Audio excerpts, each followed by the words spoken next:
Voilà, bon. Bonjour. Je me présente, je m'appelle Robin Bergeon.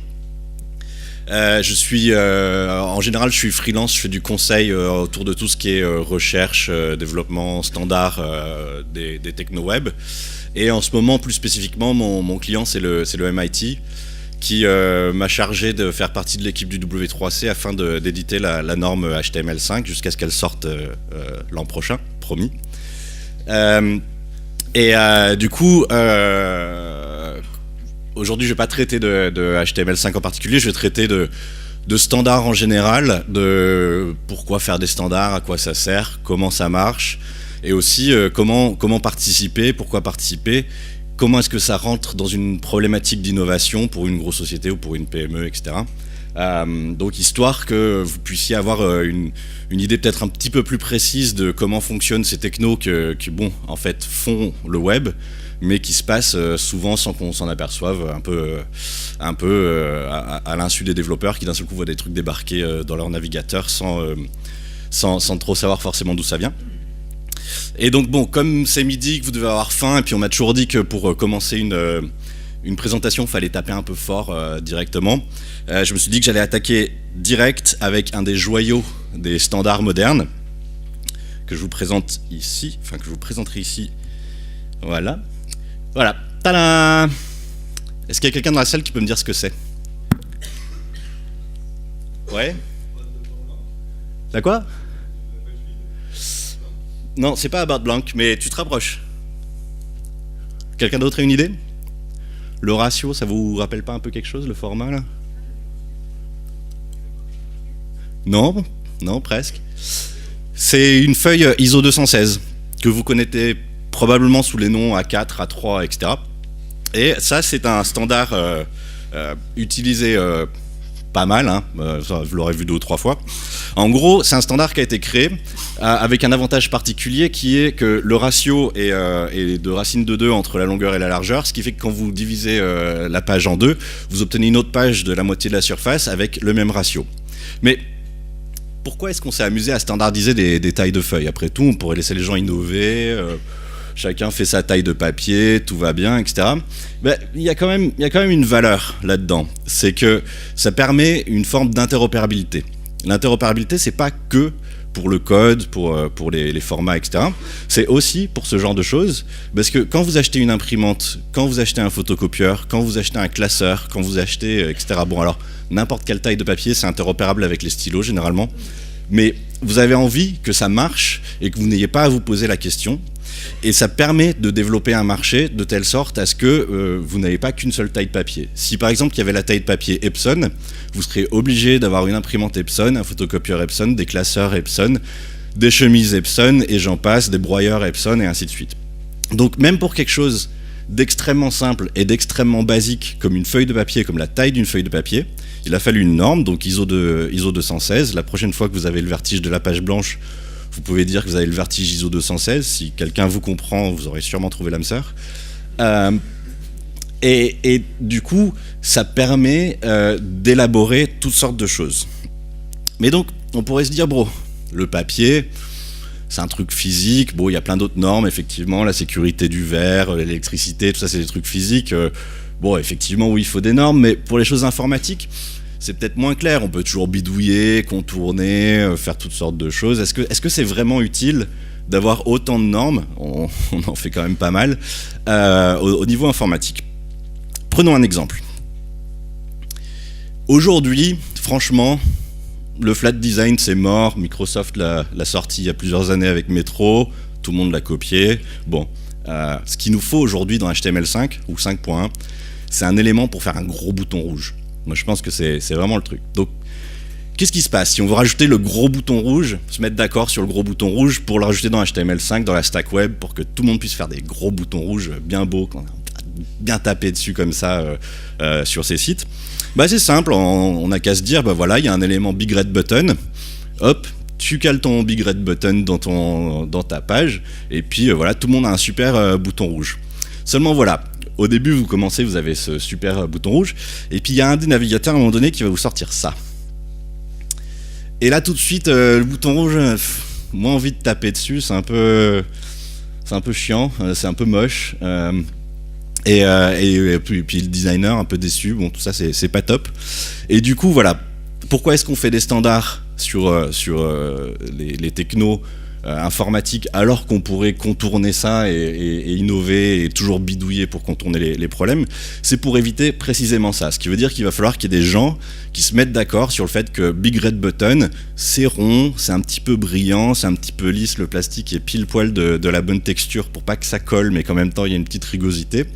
Et donc forcément ça prend un petit peu de temps, mais ce temps que nous on peut prendre à élaborer les standards, c'est un temps qui est gagné 1 fois, 10 fois, 1000 fois, 1 million de fois par les développeurs derrière, parce que ça veut dire qu'en écrivant la chose une fois, on obtient le même résultat, un résultat prévisible et un résultat... bon, alors parfois il y a des technos qui sont mal faites, hein, mais en tout cas, on peut au moins se baser dessus.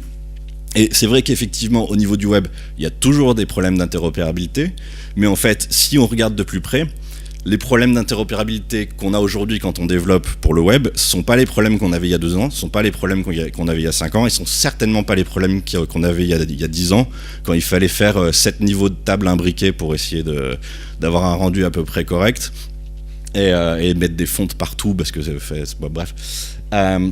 Donc, à chaque fois qu'on pousse un petit peu les standards et l'interopérabilité, ça dégage de l'énergie pour les développeurs qui généralement s'en servent pas pour aller au cinéma, mais s'en servent pour faire des sites un peu plus cool ou des librairies un peu plus sympas. Et du coup, à chaque fois, on fait avancer la zone des problèmes. Alors bon, pour les développeurs, c'est pas toujours cool, c'est pas cool parce qu'ils sont toujours dans la zone de problème, mais au moins c'est des nouveaux problèmes et ça permet de varier un peu les choses.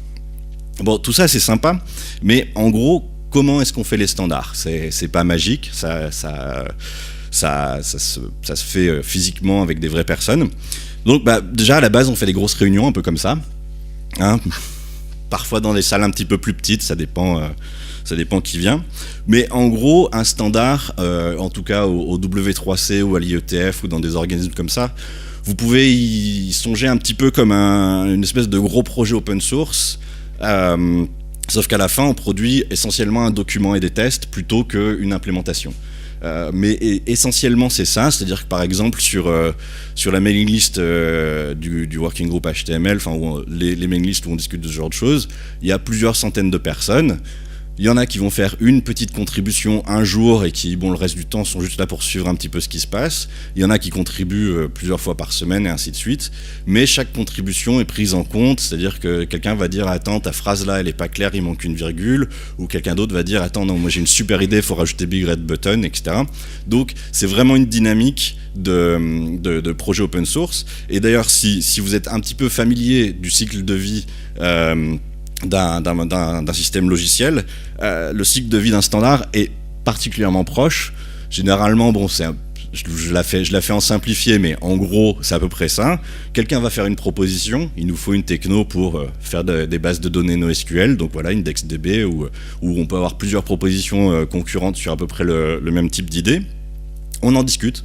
Généralement, on en discute beaucoup, parce que souvent, c'est assez rapidement compliqué. Parce qu'on s'intègre forcément au navigateur, au web, qui est déjà un système compliqué, donc même rajouter une fonctionnalité simple, elle va interagir avec le reste. On en rediscute un petit peu, hein, généralement, et puis au bout d'un moment, bon, les gens commencent à être à peu près d'accord, on commence à avoir un consensus à peu près correct, et du coup on passe en phase de stabilisation, ce qui est ce qu'on fait aujourd'hui avec HTML5, où on va progressivement, on fait plus de nouvelles features dans HTML 5.0, ça c'est dans 5.1, et où on fixe des bugs vraiment dans les derniers coins de la spec, où on va chercher des problèmes de phrasé ici, de choses peu claires là. Bon, sur les 700 pages de la spec, il y a encore un petit peu de boulot, mais voilà, c'est une phase de stabilisation et qui est accompagnée d'une phase de test, et ensuite on fait une release. En fait, une recommendation, c'est juste c'est une release, et puis après on peut faire la release suivante et ainsi de suite. Et souvent, on retourne, soit c'est go to one, soit c'est go to bar, hein, ou un peu des deux. Et on continue. Donc c'est exactement comme un projet logiciel. Et comme dans les projets logiciels, il y a une partie qui est très importante et que on essaye de développer vraiment de plus en plus au niveau des standards, c'est tout l'aspect test. Alors il y a ces deux projets qui en fait fonctionnent ensemble et que je vous recommande. Le premier, c'est un repo GitHub, les Web Platform Test, où en fait on est en train d'intégrer progressivement tous les tests de toute la plateforme web telle que supportée par les navigateurs. Donc il y a plusieurs milliers de tests HTML, je ne sais pas combien de dizaines de milliers de tests CSS, des tests pour toutes les API, etc. etc., etc. Évidemment, c'est un projet, vous imaginez, je ne sais pas si vous avez déjà fait des tests suite pour une petite librairie simple, pour quelque chose de cet ordre de grandeur, on parle de dizaines de milliers de tests, c'est un projet énorme, et qui est évidemment ouvert à la communauté. D'ailleurs, c'est même plutôt l'inverse, et on aimerait qu'il y ait encore plus de communauté.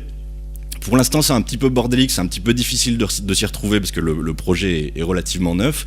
Ceci dit, on bosse dessus de façon régulière. Et ça va de pair avec Test the Web Forward, qui est en fait une émanation du mouvement Move the Web Forward, et qui se focalise sur le testing. Et qu'est-ce qu'on fait avec Test the Web Forward ? On fait des événements dans des villes, donc il y en a eu à Paris, il y en a dans quelques semaines à Shenzhen, il y en a eu à San Francisco, etc. Il pourrait y en avoir un à Lyon, je pense que ce serait une bonne idée vu qu'il y a une bonne communauté web ici. Et l'idée, c'est que quelques experts de techno-web viennent et font des toutes petites présentations très courtes, généralement on fait ça sur 1 heure et demie, pour expliquer comment le testing fonctionne sur la plateforme web, comment se servir du repo GitHub et s'y retrouver un petit peu. Et derrière, on met tout le monde autour de table et les gens se mettent à écrire des tests. Et donc les gens vont trouver les tests qui manquent dans une test suite, hop, contribuer leurs petits tests, les experts se baladent, tout le monde peut poser des questions, etc. Généralement c'est très sympa, c'est un super moyen d'apprendre, de monter en puissance sur les techno-web, parce qu'il y a vraiment les bonnes personnes à qui poser les questions. Et puis écrire des tests, ça demande de vraiment bien connaître la technologie, donc ce petit truc dont on s'est jamais vraiment servi, parce qu'on n'était pas sûr de comment ça marche, puis on avait la flemme de regarder la documentation pour être sûr que ça marche bien, c'est aussi un bon moment pour ça. Et surtout, il y a une grosse valeur des tests, c'est que si vous trouvez un bug dans un navigateur, vous pouvez soumettre un bug au Bugzilla, au machin, etc. Mais généralement, c'est un petit bug sur un petit site, sur machin, vous n'êtes pas forcément super connu, etc. Ça peut prendre pas mal de temps avant que quelqu'un le traite et le fixe, etc. Par contre, si vous mettez un test qui reproduit le problème de bug dans la test suite officielle du W3C, et que derrière ça génère des résultats où il y a des petites cases rouges qui apparaissent pour les navigateurs, là il commence à être un petit peu plus paniqué. Et si vous avez des expériences en tant que développeur, intégrateur web, vous avez dû passer pas mal de temps à vous battre contre les bugs de navigateur, et c'est le moment de se venger. Avec des tests, vous allez pouvoir casser du navigateur à longueur de journée. Du coup, ça met une ambiance super sympa, parce qu'en plus, il y a les mecs des browsers qui sont là, donc vous pouvez leur taper physiquement dessus en même temps que vous leur causez des problèmes. Du coup, tout ça vraiment aide beaucoup pour les standards, et c'est pour ça qu'on essaie de développer de plus en plus la communauté autour des standards, et en partie du testing, parce que c'est une très bonne façon d'accéder au monde des standards. Au-delà des tests, il est possible à tout un chacun de participer aux travaux d'un working group ou de n'importe quel groupe du W3C, parce qu'en fait, on travaille en public. Quasiment toutes les mailing lists, à l'exception de quelques vieux trucs archaïques, sont ouvertes au public. Vous pouvez vous inscrire, vous pouvez participer, vous pouvez poser des questions, vous pouvez apporter votre contribution. Et en fait, souvent c'est très intéressant. Comme je disais, effectivement, c'est une bonne façon d'une part de se tenir au courant de ce qui va arriver sur un domaine spécifique, s'il y a un sujet qui vous intéresse particulièrement. C'est une bonne façon de se faire connaître, de potentiellement trouver un boulot. Moi c'est comme ça que j'ai commencé. La plupart des gens qui sont aujourd'hui en standard, qui font du conseil, qui font des conférences, tout ça, souvent ils ont commencé justement en commençant à apporter leurs petites pierres, leurs petits machins, etc. Et notamment le premier bon truc à faire, s'il y a une techno qui vous intéresse, c'est d'aller lire la spécification, et s'il y a des choses qui vous paraissent pas claires, vous soumettez un bug. Et vous commencez à en discuter sur la mailing list, et généralement les gens sont très contents d'avoir des retours, surtout de quelqu'un qui a un petit peu de fraîcheur, ça fait pas 2 ans qu'il ou elle est en train de lire la norme et là devant les yeux, mais quelqu'un qui justement arrive et ne comprend pas quelque chose, ou trouve que c'est pas gérable, c'est pas implémentable, ou en tout cas du point de vue développeur c'est incompréhensible, trouver comment s'en servir en regardant la spec. Ce sont très bonnes choses à rapporter à des groupes. Et c'est assez facile de s'y retrouver. Bon, il y a beaucoup de groupes, il y a beaucoup de specs, etc. Mais en gros, si vous allez à la première URL, vous allez avoir la liste des specs qui sont en cours de traitement. Vous trouvez, alors souvent c'est séparé, hein, quand on parle d'HTML5, on parle d'HTML5 au sens large. La spec HTML elle-même est relativement plus petite. Il y a beaucoup d'autres choses, par exemple toutes les API, tout ce qui est XML HTTP request ou IndexDB, etc. C'est dans des normes séparées. Donc vous pouvez aller les retrouver là. Et derrière, vous avez la liste des listes de discussion. Vous pouvez voir les archives, voir comment la discussion se passe. Vous pouvez les rejoindre, etc. Et aussi, il y a quelque chose qu'on a créé il y a à peu près 1 an ou 2, je sais plus, qui s'appelle les community groups.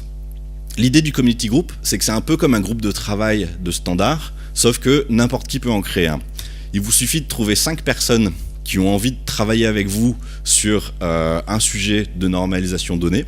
Vous allez là et vous créez votre groupe, et dès que 5 personnes l'ont soutenu, votre groupe existe. Il y a une toute petite validation humaine pour vérifier que c'est pas totalement n'importe quoi, mais en dehors de ça, on accepte quasiment tout. Et du coup, il y a des groupes qui se sont créés. Donc, par exemple, il y a eu des groupes énormes comme Web Education qui sont devenus autre chose derrière, qui ont produit des milliers de pages de contenu, de documentation, ainsi de suite. Il y a des groupes qui sont beaucoup plus spécialisés, comme il y a un groupe qui travaille sur une ontologie pour décrire les accidents de la route, je crois. Donc, en gros, si vous avez une problématique sur laquelle vous voulez développer une nouvelle technologie, mais la faire de façon plus ou moins normalisée, en discutant de façon ouverte sur les mêmes principes de normalisation ouverte avec d'autres personnes, c'est un peu comme l'idée, c'est d'arriver un peu à un GitHub, mais des standards, progressivement, sauf qu'on se sert de GitHub pour les specs de toute façon. Et du coup, c'est super chouette parce que vous pouvez créer une communauté, l'animer vous-même, tout le monde s'aime, ça marche vachement bien. La seule chose que je vous conseille, vraiment, si vous avez une idée d'un sujet sur lequel vous voulez travailler, faites un community group. Par contre, préparez-vous à diriger le groupe vous-même, un peu à la force du poignet pendant au moins 3 ou 4 mois. Parce que souvent les gens ils se disent « Ah super, j'ai une super idée pour une norme, je vais créer un groupe » et puis après ils sont déçus quand il se passe rien. Il suffit pas de créer un groupe pour qu'il se passe quelque chose, il faut l'animer, il faut lui insuffler une énergie, il faut faire des propositions, il faut demander aux personnes 3, 4, 5 fois, s'ils sont des experts du domaine, de venir rejoindre le groupe pour participer. Au début, c'est comme un projet, il faut mettre la machine en route, il suffit pas qu'il existe pour qu'il ait du succès. Mais par contre, il y a beaucoup de groupes qui se sont lancés comme ça et qui sont en train vraiment de gagner du terrain. Par exemple, sur les responsive images, il y a un groupe qui a été très actif, qui a fait des propositions très fortes, qui sont en train d'influer sur l'évolution d'HTML de façon extrêmement pertinente et extrêmement efficace, alors qu'au départ, c'est juste un petit groupe de développeurs qu'on avait marre de faire des polyfills et qui a décidé, bon, les gars, il faut qu'on fasse quelque chose de sérieux, on va produire un standard. Alors, bon, tout ça, c'est bien sympa, la normalisation ouverte, on partage tout, il y a des licornes avec des cœurs, machin, etc. Le problème, c'est que bon, la plupart d'entre nous travaillent dans des sociétés, ça peut être des grosses sociétés ou des petites sociétés, et puis quand on donne à des standards, ça rapporte pas d'argent. Enfin, sauf si comme moi, c'est votre boulot, mais dans l'ensemble, ça rapporte pas énormément d'argent. Et puis, le rapport à l'innovation est un peu compliqué. Si vous allez regarder sur innovation et standard, il y a beaucoup de gens qui vont vous dire « Ah, attention, il faut choisir le bon moment dans le cycle de l'innovation pour arriver en standard. Si vous le faites avant, c'est trop tôt. Si vous le faites après, c'est trop tard. On ne peut pas normaliser un truc trop tôt, on ne peut pas le normaliser trop tard. » Et la première fois, la deuxième, la cinquième fois qu'on lit ça, on fait « Ouais, ça fait sens. » Mais un petit problème. Vous savez où vous en êtes dans votre cycle d'innovation, vous ? Il y a quelqu'un dans la salle qui sait où il en est sur notre cycle d'innovation ? Non, parce que moi, j'en ai pas la moindre idée. Et en fait, je pense que c'est une mauvaise façon de penser le rapport entre la recherche, l'innovation, les idées et les standards. Faut pas du tout le voir en termes de cycle, parce qu'on n'en sait rien, ça aide personne de se dire ça. Par contre, on peut se donner des petites règles, des petites idées de départ. Donc, une des idées qui peut motiver un standard, c'est de prendre son marché, qui est existant, et de vouloir le rendre plus grand. En fait, en partageant, vous allez peut-être avoir une part de marché plus petite, mais si vous faites un vraiment gros gâteau, vous aurez la part plus petite d'un beaucoup plus gros gâteau, ça vous fait quand même plus de gâteaux, surtout s'il est comme ça. Et typiquement, par exemple, j'ai pas mal travaillé avec Samsung il y a un an ou deux, et typiquement c'est le genre de choses qu'ils font. C'est-à-dire que je travaillais avec des grosses équipes de R&D où ils mettent beaucoup d'argent, beaucoup d'ingénieurs à développer des techno-web qu'après ils donnent gratuitement au W3C et à tout le monde. Et on peut se dire pourquoi passer autant de budget pour faire avancer les choses? Parce que eux, si l'écosystème web se développe, ça les aide à vendre plus de téléphones, ça les aide à développer leur plateforme logicielle pour la télé, pour les appareils photo, pour etc. Et donc c'est dans leur intérêt de faire que le monde ait un gâteau plus gros. Alors ça c'est souvent une stratégie de plus grosses entreprises, mais il y a aussi des stratégies pour des entreprises plus petites. J'ai pas mal bossé en PME aussi, et l'idée c'est un standard, en fait ça crée un marché. Si vous avez une technologie propriétaire, par exemple, je travaillais avec une société qui faisait de l'optimisation de flux XML pour les compresser. C'est sympa, la techno était super puissante, ça marchait vraiment incroyablement bien mieux que chez Zip, etc. Mais bon, XML, c'est un format d'échange. Les technos propriétaires pour les formats d'échange, ça plaît à personne. Et du coup, alors que cette société avait de la propriété intellectuelle, avait un lourd investissement par rapport à sa taille, c'était une boîte de 12 personnes, avait un lourd investissement en recherche sur ce truc, ils ont décidé de l'ouvrir et de pousser et de passer beaucoup d'énergie dans une normalisation, parce que une fois ce produit normalisé, une fois qu'un standard est sorti, il y a un marché sur lequel du coup les gens peuvent avoir des implémentations concurrentes, et eux en tant que porteurs du projet au départ ont été vus comme pionniers et ont été vus comme vraiment experts, et même si à la fin ils n'ont que 10% du marché, c'est 10% d'un marché qui existe alors qu'il n'existait pas avant. Et du coup, ça c'est le genre d'approche qui, ça vous donnera pas un business model si vous en avez pas, mais par contre, si vous en avez un, ça va vous apporter du business.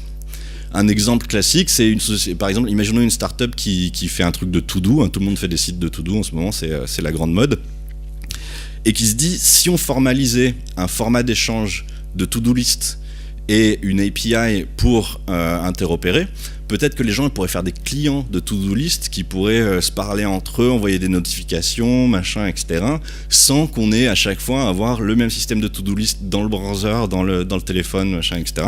Et du coup, ça créerait un écosystème.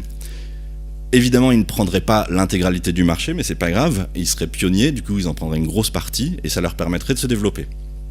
Donc, au fond, toute la question, c'est de savoir quoi partager, puis quoi vraiment garder pour soi. Il faut faire attention à non plus, non plus forcément, si on est une société, il faut qu'on ait un petit truc pour se démarquer, donc on ne peut pas tout donner. Mais je pense que la problématique de décider pour une entreprise, quelle que soit sa taille, à quel moment on contribue au standard et à quel moment on ne contribue pas, c'est vraiment une question de qu'est-ce qui est notre cœur de métier, qu'est-ce qu'on a vraiment besoin de garder pour se différencier, et le reste, comment est-ce qu'on peut s'en servir pour soit créer un marché, soit l'élargir ou le stabiliser.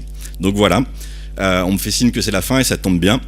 Je voulais juste vous dire, venez normaliser avec nous, on s'amuse bien, on fait des choses drôles et utiles, et on a des cookies. Merci beaucoup.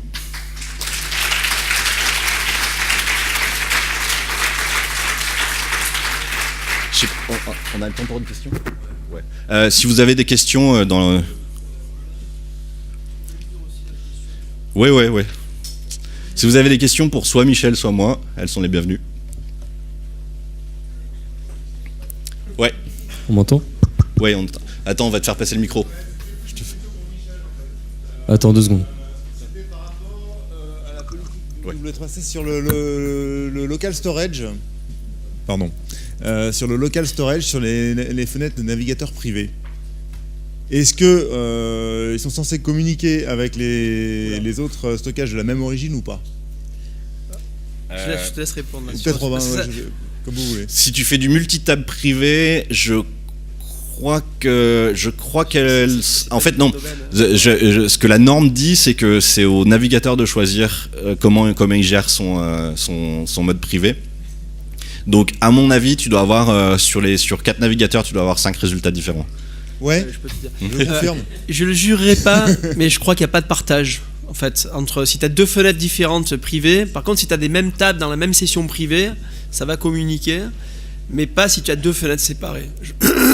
je dirais ça au pif avec Chrome parce que je crois l'avoir testé. Mais c'est pareil dans la spec, je crois qu'il n'y a pas d'infos dedans. Non, pour être plus précis, le mode privé, enfin le mode porno, c'est pas du tout normalisé.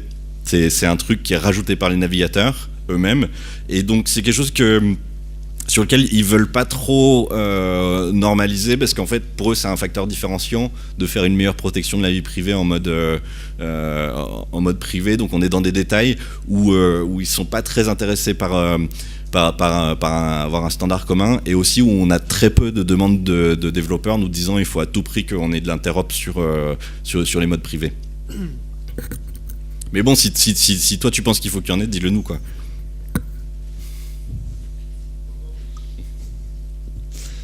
Est-ce que vous avez d'autres questions pour Robin ou Michel avant d'aller manger? Ou est-ce que vous avez vraiment très faim?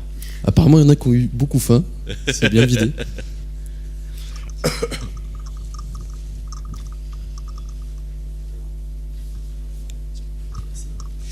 Oui, c'était une question pour Michel. Au vu de l'évolution d'HTML5 et la capacité de pouvoir gérer les périphériques sur les mobiles, est-ce qu'on peut considérer que dans quelques années, HTML5 va remplacer les langages natifs des mobiles? Pourquoi dans quelques années? Bon, alors moi j'ai plein de... Alors ça c'est le débat. Alors nous on n'est pas... Enfin, pour Robin, je sais pas, moi je suis pas spécialiste du dev mobile, mais je fais des cours quand même dessus. Et dans des masters IHM et nouveaux moyens d'interaction, t'as vu, j'ai fait tourner des trucs sur l'iPad. J'ai même fait superviser des projets de développement commerciaux faits par des anciens élèves à moi sur iPad. La question natif ou pas natif, je veux dire, moi il y a des trucs qui me font halluciner. J'ai fait des soutenances de stage là où j'enseigne avec Orange. Ils ont écrit 15 fois le même client de mail natif, quoi, pour le mail Orange. C'est des équipes qui n'ont même pas communiqué, même pas de spec commune, c'est hallucinant, quoi. Et quand tu vois ce que ça fait au final, tu dis mais c'est what the fuck, quoi. C'est ce truc là, mais tu le fais en appli web. Alors quitte à le passer par PhoneGap si tu as besoin d'un truc qui n'est pas encore proposé par les specs, si tu veux, mais il y a beaucoup d'applications où ça n'a pas de sens de les faire en natif. Après, si tu veux des trucs très optimisés, des jeux en 3D qui vont gratter la milliseconde, qui sont recompilés pour chaque architecture, ça peut se concevoir. Mais il y a beaucoup d'applis, c'est juste des web views avec des infos. La SNCF, c'est une appli web, quoi, je veux dire. Si tu regardes, enfin, je sais pas, il y en a plein, quoi. Donc, est-ce que ça va remplacer ou pas? J'allais dire, pour les applis de type informative, les jeux casual, tous ces trucs-là, il n'y a pas de raison que ça les remplace pas. À très court terme, quoi. Simplement, il n'y a pas la même culture. Alors les gens, il y a au moins 3 frameworks que je connais qui permettent d'utiliser des applis web pour développer des applis natives. C'est-à-dire la source, c'est du web, et derrière, c'est que, alors soit ça compile, soit ça englobe, soit ça wrap. T'as Intel qui a un produit comme ça. Enfin, le W3C m'en a fait je sais plus, Tyson, moi j'ai oublié le nom. Il y a PhoneGap et il y a un autre dont j'ai oublié le nom qui fait aussi du cross-développement. En fait, les techno-web servent à faire des applis Windows aujourd'hui. Elles servent à faire des applis dans le Chrome Store. C'est ce que j'essayais de dire tout à l'heure, c'est que ça devient aussi un standard portable. Après, est-ce que ça va remplacer pour les périphériques externes? Si tu as un périphérique hyper standard, genre une manette de jeu, oui, il y a déjà les specs, il y a déjà des implémentations, même si c'est pas super stable. Enfin, je sais pas quel est l'état de ces trucs-là. Sur les téléphones, on sait pas aujourd'hui parler au dialer ou parler au contact, par exemple. Mais les API sont en cours. Ouais, vas-y, je te En fait, ouais, sur tout ce qui est fonctionnalité de relativement bas niveau, classique, donc justement le dialer, on a un groupe qui bosse dessus qui s'appelle Sysaps, donc on est en train de normaliser tout ça. Et faut voir qu'il y a déjà des implèmes, Firefox OS ou Tizen OS qui les deux shippent. Alors bon, ils ont shippé il y a pas longtemps, donc pour l'instant c'est pas énorme, mais ce qu'ils proposent est extrêmement puissant, c'est du pur web. Et je pense que dans l'ensemble, Michel a raison, ça va pas forcément tout remplacer, ça n'a pas de sens, parce qu'à un moment donné où tu vas pas écrire ton kernel en JavaScript non plus. Mais ça va, en fait, le web, on se rend compte, descend dans les stacks. C'est-à-dire que ça se rapproche de plus en plus du métal, et ça devient juste quelque chose qui se mélange avec le natif. En fait, l'opposition web natif, elle n'a pas de sens. Moi, j'ai souvent essayé d'expliquer à des non techno la différence entre leur webmail et leur client mail. Ça a vraiment aucun sens. Et l'idée, c'est vraiment de faire merger complètement le web, d'avoir de plus en plus accès via le web, parce qu'il y a toutes ces qualités de lien et de portabilité vers des API de plus bas niveau. Alors le seul problème qu'on a techniquement, c'est la sécurité, c'est comment gérer la sécurité. Mais au fur et à mesure qu'on résout les problèmes d'accès sécurisé, on est en train d'exposer une foultitude de choses. Ça fait plusieurs années qu'on y bosse, et là de plus en plus il y a des trucs qui sortent où tu as vraiment accès à tout sur ton device.